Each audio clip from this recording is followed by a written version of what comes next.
follow. I'm not scared to get lost. It is an honor for me tonight to introduce our speaker. When Christian and I came up with this idea for the Burn Bright conference, we knew we wanted to have some keynote speakers that could really inspire people and speak hope and life and maybe light a flame for everyone. And I've known this guy for over 25 years. We've been dear friends. We went to high school together. I've known Mark. I like to joke, we were joking on the phone, and I said, Mark was the golden child. He was a football player. He was in choir. He was all the things that you would want, and all the girls were always chasing after him, you know. It's perfect specimen, I said on the phone the other day. He's like, I'll take it. But he's an incredible guy. He has been out doing motivational speaking for a while now. Took a break for a little bit. I'll let him tell you his story. And if you guys will please make welcome my dear friend, Mr. Mark Grantham.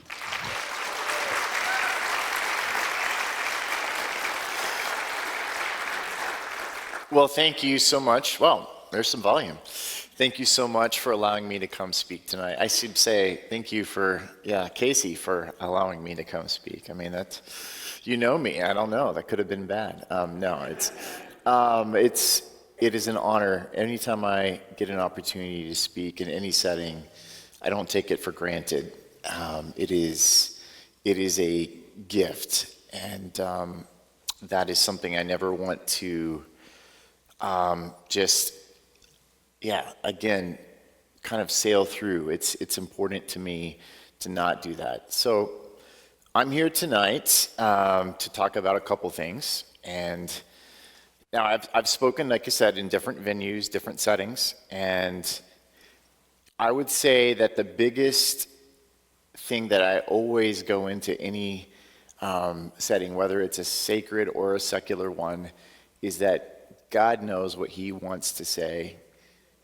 I'm just along for the ride. God uses us in spite of ourselves, in spite of our circumstances. I'm reminded of that. This week has been crazy. It's been busy, stressful at times. And I thought, okay, well, at least my presentation, I've carved out enough time to work on it here and there, and I'm all set. And I transferred my last file because I've got a couple different tablets, and I got here tonight in the parking lot, and I pulled my tablet up, and I'm like, my file's not here. So I looked, and I had confirmed, even before I left my house, like, okay, it did send successfully, but I was over here. If you thought I was being rude during worship, I had my head down. I looked like a teenager on their phone, and I was just typing because, I was at the last minute scurrying to remember what I had said specifically or what I'd wanted to say. But then again, in that setting, I'm reminded it's God. It's not what Mark Grantham or anybody else has to say. So here goes. I look at this as a conversation tonight, really. I mean, we're members of the same family, the family of Christ. And as family members, we want to be authentic and real, right? Sometimes we're a little too real when we're family, I mean, we can knock each other around a little bit. I'm the youngest of 5 kids, so I know what it's like to have a larger family. I'm going to push back hard on what Casey said. I was not a golden child. That's what my brother evidently told her. They said that I was the spoiled golden child. I would push back on that 100%, but I have a lot to be thankful for. There's quite the age gap between my older 4 siblings and myself. The closest to me is 9, almost 10 years, actually. So they're all 1.5 years apart. I was the surprise. I got in trouble for saying accident so many times because my parents were like, you were not an accident, you were a gift from God. So I've let that one go. But anyway, to make a long story short, I was that surprise, that gift. But I grew up with music in our household being something that is a given. And when I say a given, like you didn't have a choice in the matter.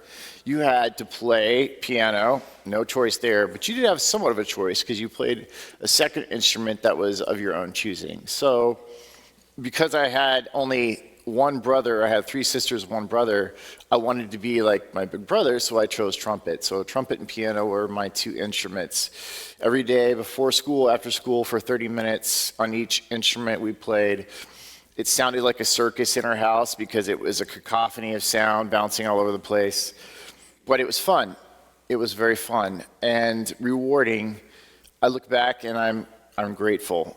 And besides that, like Casey said, I enjoyed sports, weightlifting, loved the outdoors, still do. And anyway, life for me, after Casey and I both graduated high school, she went on to different ways as well on myself, and I remember touching base here and there, and I went to Evangel here in town. Life was going as planned. Quite frankly, I thought, okay, this is all on track. In 2006, I was involved with helping my church. Now I say involved, I mean I'd always grown up helping with activities such as giving back via Sunday school teaching, or helping with the youth group, or with other activities elsewhere. But I was also a lifeguard for when we had camps where a lifeguard was needed. One of those situations came where I got up there on a day and all the kids wanted all the workers during a timeout to jump into the water and splash them. So all the kids were on the side of the pool, kind of at a timeout break. And I started to go down an inflatable water slide, and the slide collapsed. At that point, forward momentum basically took me into the pool, but in the meantime, I hit my head hard on the concrete on the edge of the pool.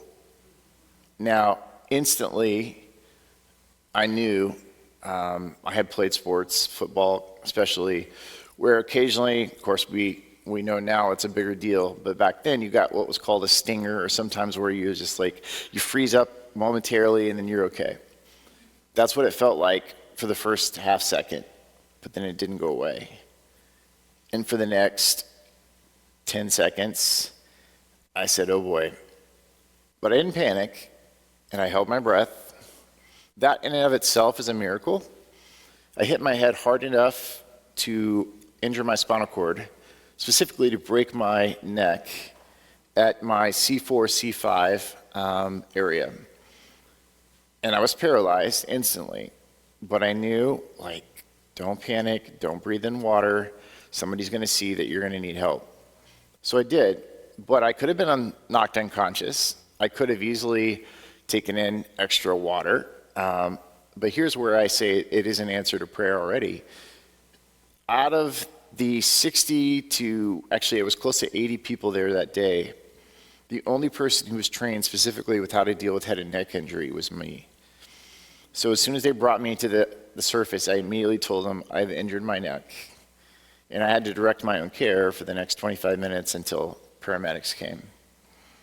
Now, after telling them how to put myself on a life board and hold my head in a way to isolate movement, the paramedics came, they realized the extent of my injuries.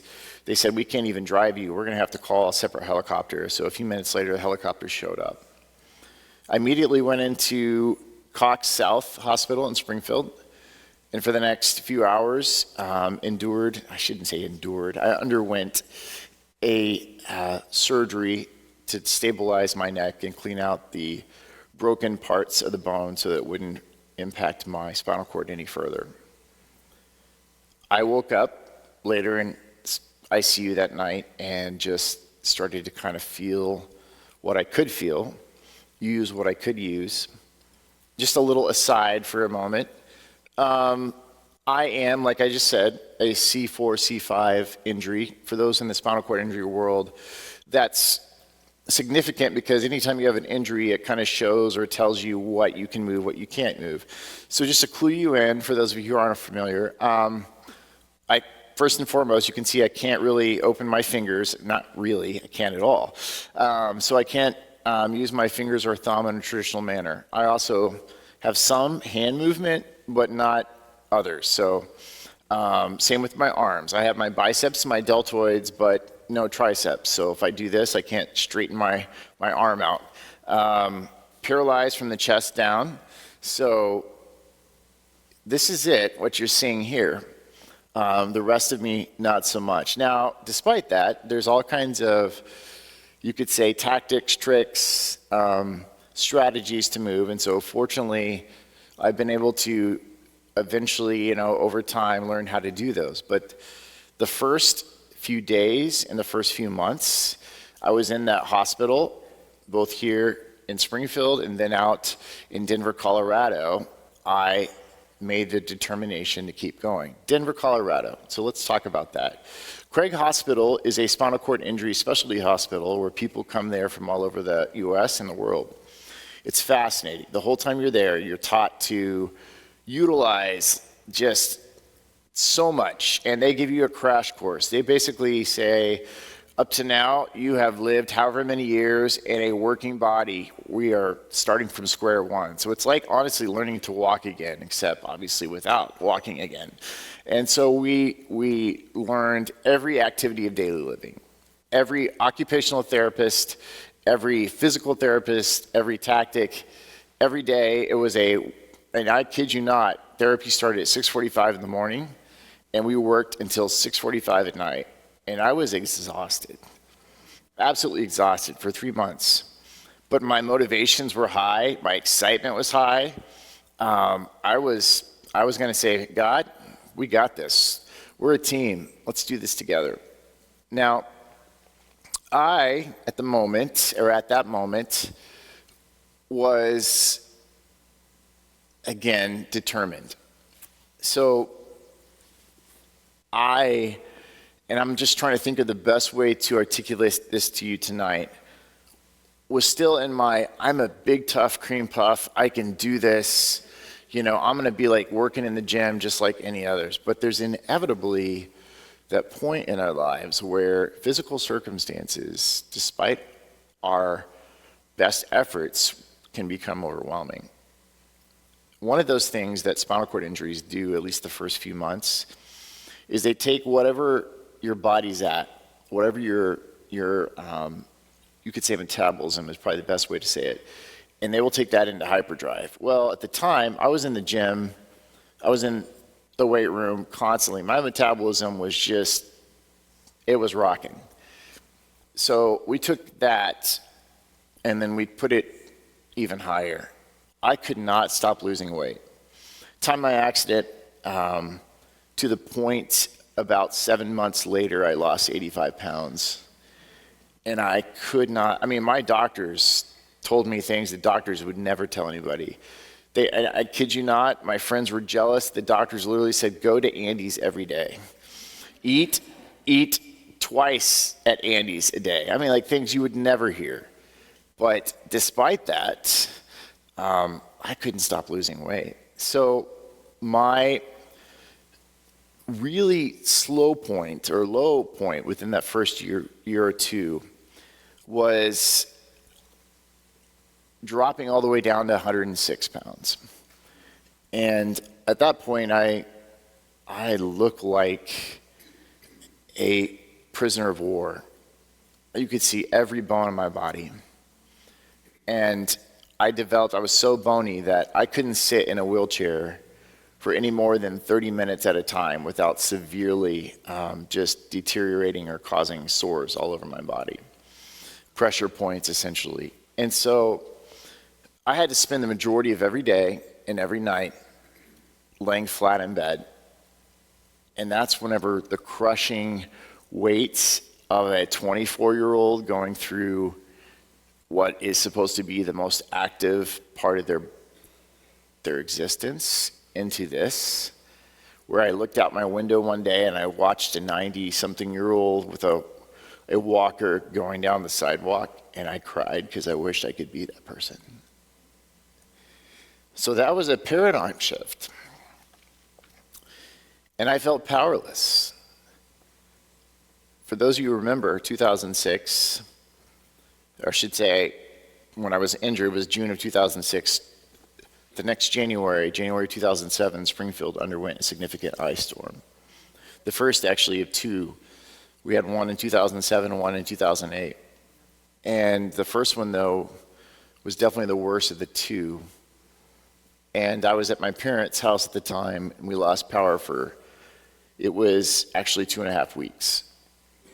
I was so cold. But the metaphor was so striking. I felt powerless to change my situation. I was literally in bed, laying there every single day.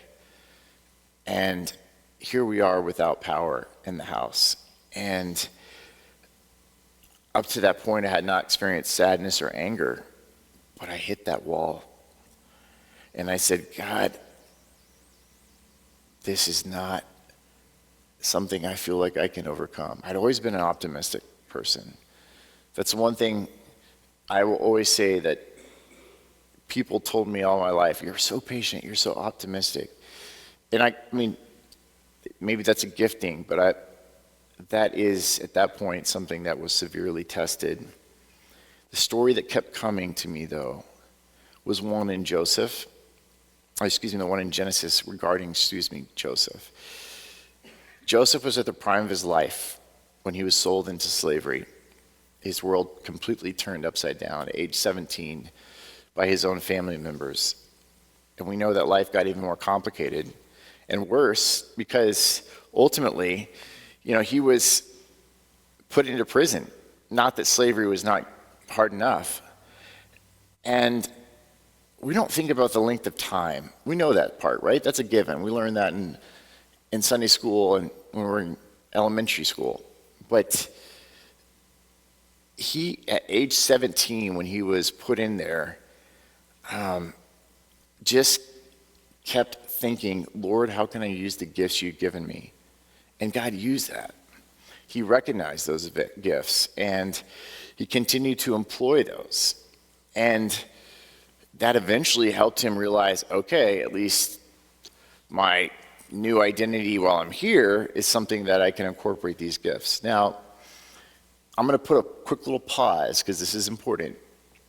What I didn't tell you earlier is shortly before my accident, I had started dating a young lady, and ultimately there was essentially a point in time where we said, all right, this is it, let's get engaged. So I had my spinal cord injury and literally had not gotten to ask her to marry. So we got engaged in the hospital. 2 years later, we got married. And she was a huge, huge just strength for me that first year or two. Not there yet for the pictures, but not there yet. Ultimately, I think at that point, the implication for me is that, God, this is part of your plan. The injury, that was not part, but everything else is a part. Life is going to be good. I'll relearn this. Unfortunately, her family was so strong at one point in time, in as far as Christ followers. And I watched over the course of 2 years, one by one, each family member would drop off and stop serving Christ. And then they would stop. First, it was stop attending church. Then it was stopping, like, reading their Bible. Then it was stopping this, that, and the other. And then the next person would go. And then the next person would go. And she was the holdout. But after about 2.5, almost 3 years, she said, I don't want to do this anymore. And I mean, I never saw that coming. And then what she was alluding to was not serving Christ. But then a year after that, she said, I also don't want to be married anymore. There was no infidelity. There was no sensational announcement, or sensational cause, rather, without fanfare. So I had what I felt like gotten stronger. It's developed a new identity for Mark Grantham. And then now, what I had counted on to be a constant was also taken away. And I said, my goodness, God, I don't have answers again. And I kept saying, what am I going to do? My mind went back to Joseph. You know, Joseph could have said, woe is me, pity party extreme. God, this isn't fair. But he did not choose that route. I'm not saying he wasn't human. I'm sure from age 17 to age 30, when he became prime minister of Egypt, 13 years, if you're in, we don't think about 13 years. That's a long time. I'm sure years 6, 7, 8, 9, 3 o'clock in the morning in prison, in the prisons of that era, he's not thinking, oh, this is a cakewalk. This is easy. No, he's human. He's a human being. He's saying, God, this does not make sense. You've given me visions. You've given me dreams. Where are you? How does this fit in the picture? And ultimately, he kept going, though, right? And what he did, alluding back to what I said earlier, he used those gifts to get him out of prison. He interpreted the dreams that got him in front of the Pharaoh, and he was put into a position of power. He didn't know that using those gifts were going to end up in that. But the point is, he didn't stop. So I kept going. I said, you know what? God, I can find joy in you. My identity, or what I thought was identity, physical body, all that, gone. My next identity, being married. She and I both said divorce is never an option. Gone. But I kept going. And I started to find joy again in a good, deep way. And I remember making a video, and I was speaking. I worked at Evangel. I was in the commuter services director for several years. I spoke different settings, like I said, hospitals, churches, schools. It was rewarding. And to be honest, I wasn't feeling like, oh, I'm lacking. I'm like depressed. No, I was enjoying life. I made a video in 2018 about my love for the outdoors, and then used that in different settings for speaking. And then the next year I said, I want to make another one. I really want to bring out my faith more because he's my everything. So I did that. And I said, the first one I wrote my own script. The second one, I want to get feedback. I want somebody who's like fresh out of college. I want to get somebody who's like middle-aged, and then maybe a senior citizen, all who have experience in the writing field, who are good with words, etc. So I knew that there was this young lady. She'd written some things, publications, and I'm like, oh, she'd be perfect. She's that fresh out of college age that, she'll fit that young one, and then I'm gonna look for some. So I called this mutual friend, like, oh yeah, and I said, how old is she? And they're like, oh, they said like she's 21 or something like that. I'm like, that'll be perfect. And so I basically contacted her on Facebook. I said, hey, this is the project I'm needing. Nothing romantic intended. So we meet up at a Panera here in Springfield, and I was like almost halfway through my presentation. I'm like, hey, by the way, how old are you? And she said, I'm almost 30. I'm like, oh no. And I'm like thinking that in my head, oh no. Thinking this is not the age, but I didn't say it out loud, thank God. And I'm like, oh, okay, well, kept going and outlined it. Well, anyway, to make a long story shorter, Casey, you did say I have 2 hours, right? I'm teasing. Make a long story shorter, I then proceeded to share with her the backstory of like who I am and why. And I had already shot the video, just hadn't developed a script. So the more I shared with her about me, so she could kind of write into the script, the more she's like, oh, well, that's interesting because I have that in common. So for 8 weeks, it was all electronic information. So she was talking about her, emails, text messages, all business, nothing but business. But the more she shared, I was like, wow, she's remarkable. She's amazing. And then a few weeks back, go beyond that, I'm like, man, she would be really special for somebody to marry eventually. A few weeks later, she'd be really someone interested, I would be interested in pursuing romantically. Again, not having that agenda from day one. Make a long story shorter, she, unbeknownst to me, because she kept her cards close to the chest, was thinking the same thing. And eventually I texted her and I said, hey, we've only met in person once to talk about the project, which is back in the summer, at Panera. Can we meet again? This time let's not meet where it's loud and all kinds of stuff. Inside my head, I'm thinking, it'd be nice to have like a quiet romantic setting, So we met at a restaurant, but I sent her this text, said, hey, would such and such time work? And I gave her a choice of 2 or 3 nice restaurants, and she immediately calls me. I'm like, this is out of the blue.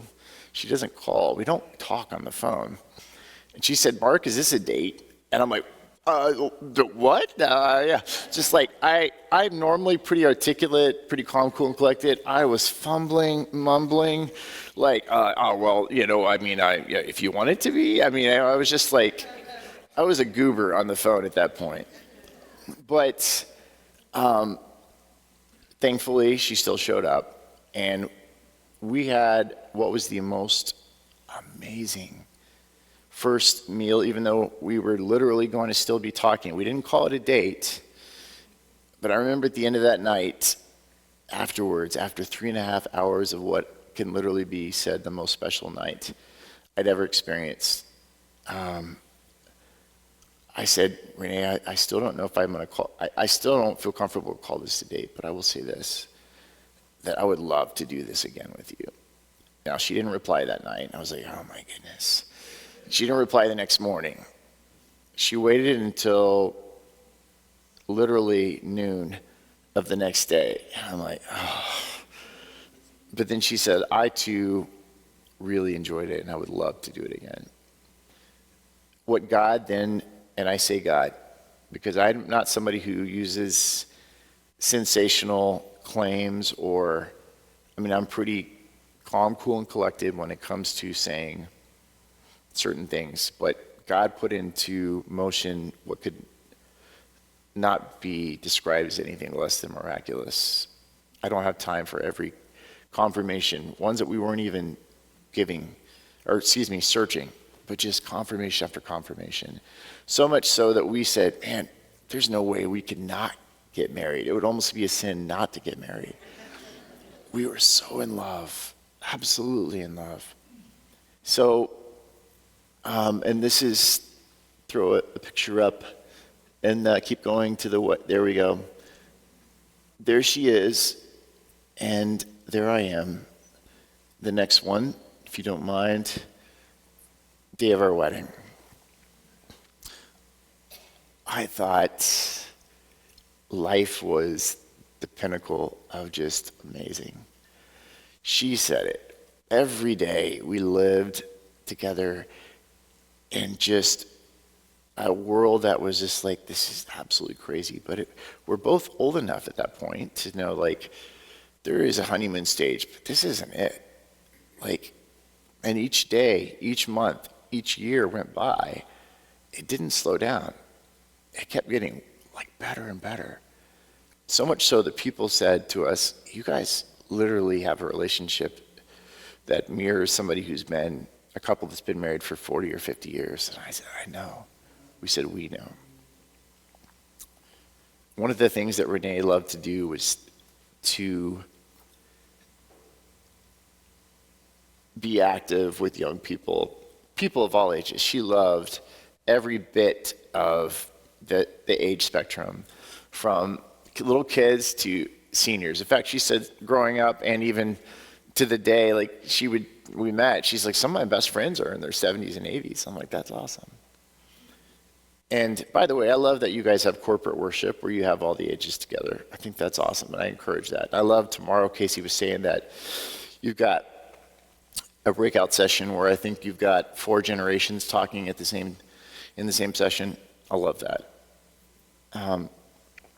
But what I'm going to say is she loved being active. She was a professor at Evangel.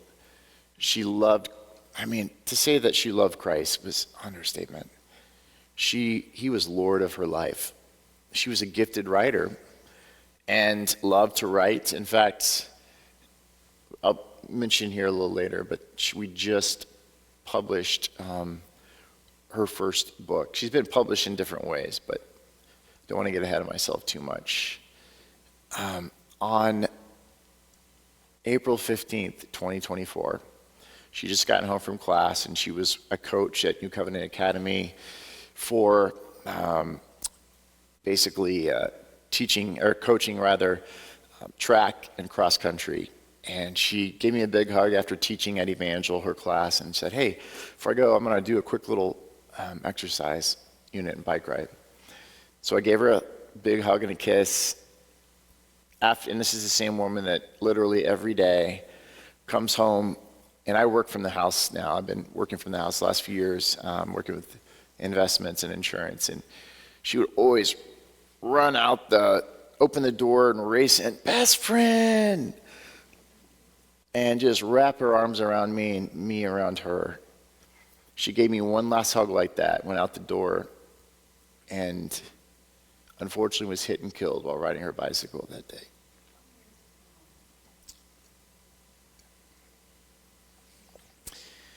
It'll be 2 years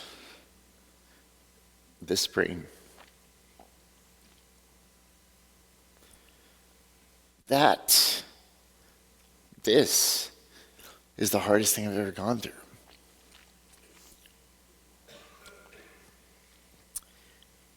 So I asked myself, God, again, who is Mark Grantham?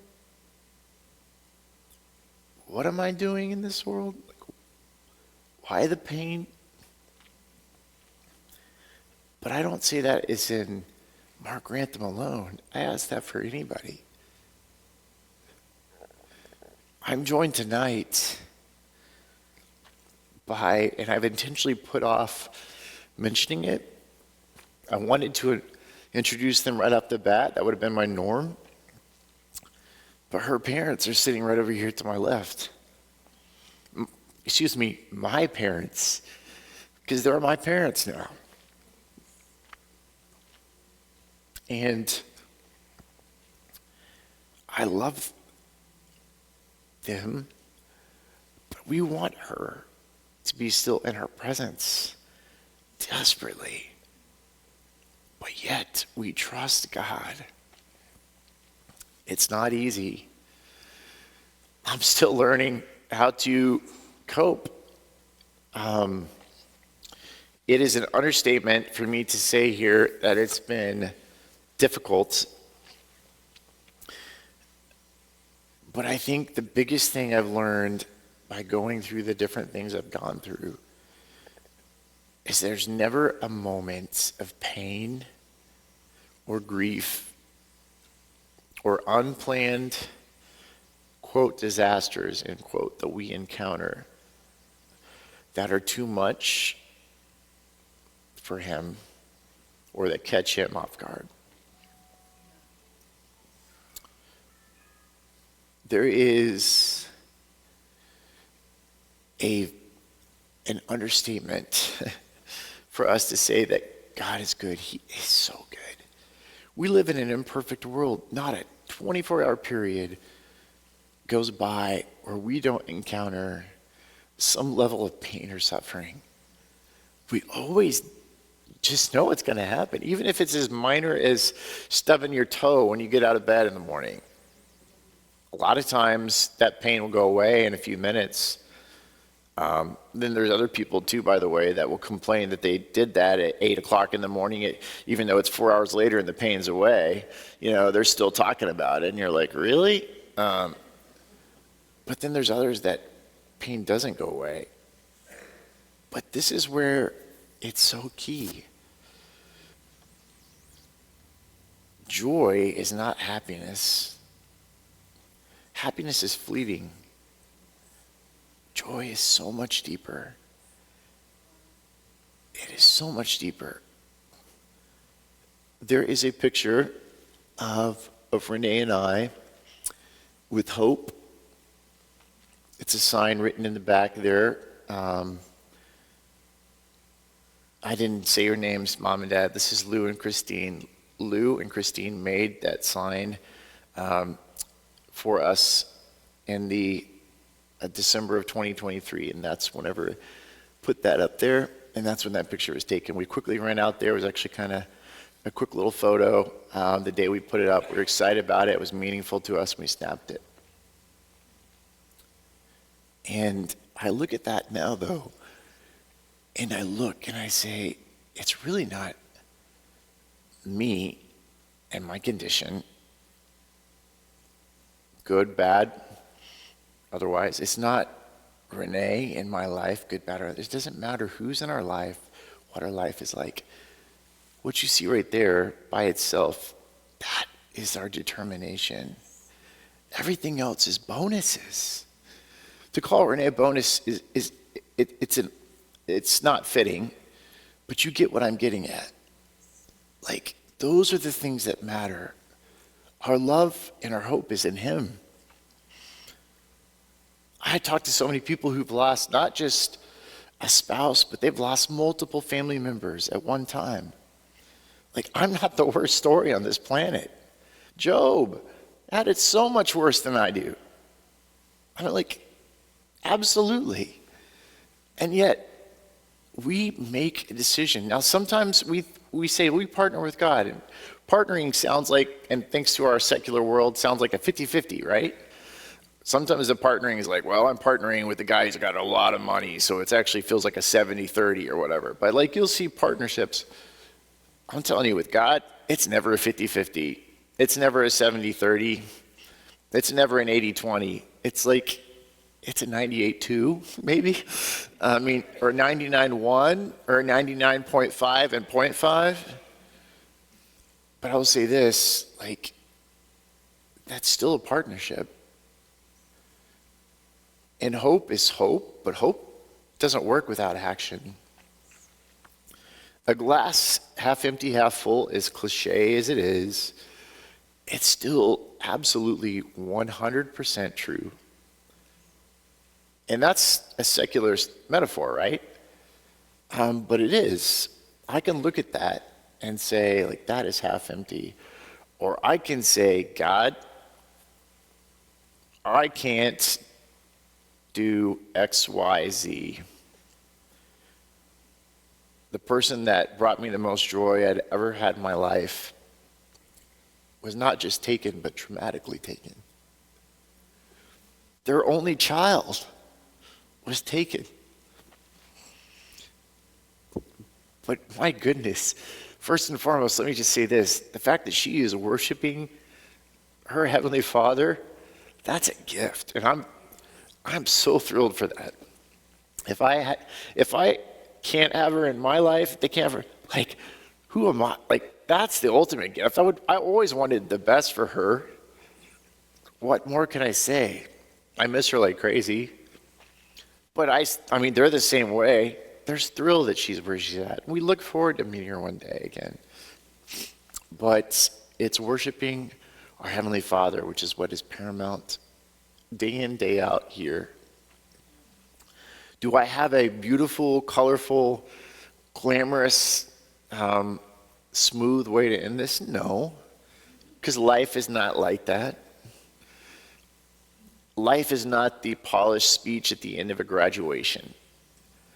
Those are the things that really don't get into the nitty-gritty. What life is a series of determined statements in God. It's the end of a week. It's the end of a long day. It's the end of whatever. I'm tired. But I still love you. Because you first loved me, and you're always going to love me more than I deserve. And you've given me eternal life. What more could I ever want? What, God, can I do to love you more? That's my prayer for myself for 2026, is to love God more each day than I did before. I say this, my voice is still breaking. And that honestly is a fitting metaphor, because there's always going to be something that's not right or perfect or planned, but that doesn't stop us. We cannot let it stop us. He meets us in our lack. Oh my goodness, does he meet us in our lack? But my goodness, what amazing, just way to live. I wouldn't want to live any other way. My soulmate, and she and I never thought, we thought soulmate was a Disney thing. It's we knew, even Casey made mention of this earlier in the week. Mark, Renee was your soulmate. I'm like, I understand. We literally looked at each other and wept when we made that realization. Renee and I literally looked, and I'm not a crier. I've cried more in the last year and a half than I've ever cried before, but ultimately for good reason. But God is our source of strength. So let me just say this in closing. First and foremost, I'm an open book. I shared this with Casey prior tonight, and I said, look, I'm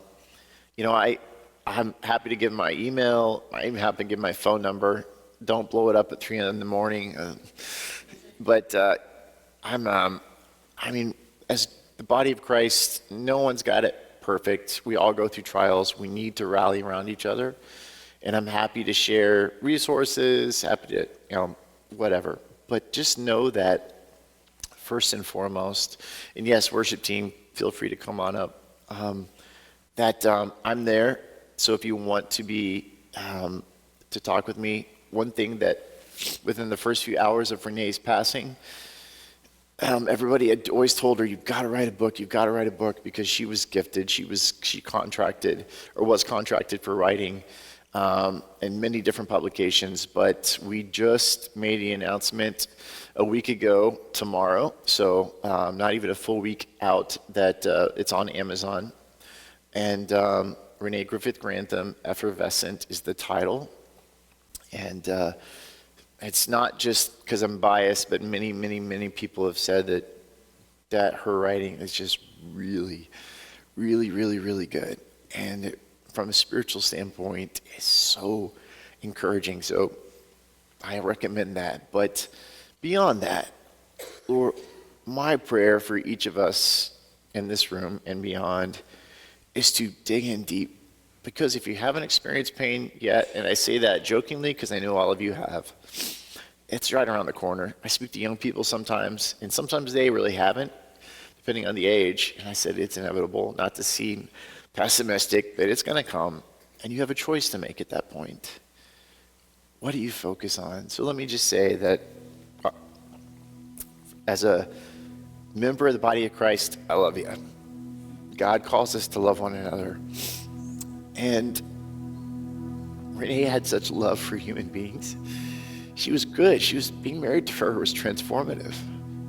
Best thing that ever happened to me outside of salvation, which is what makes it hard.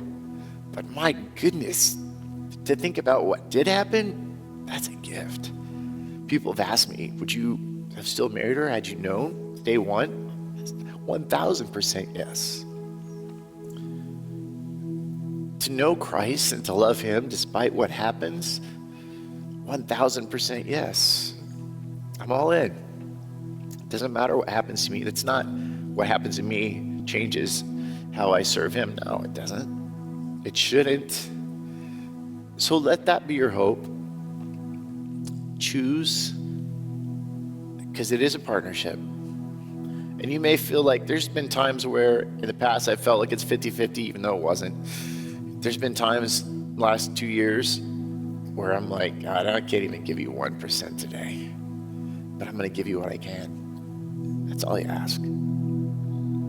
Thanks.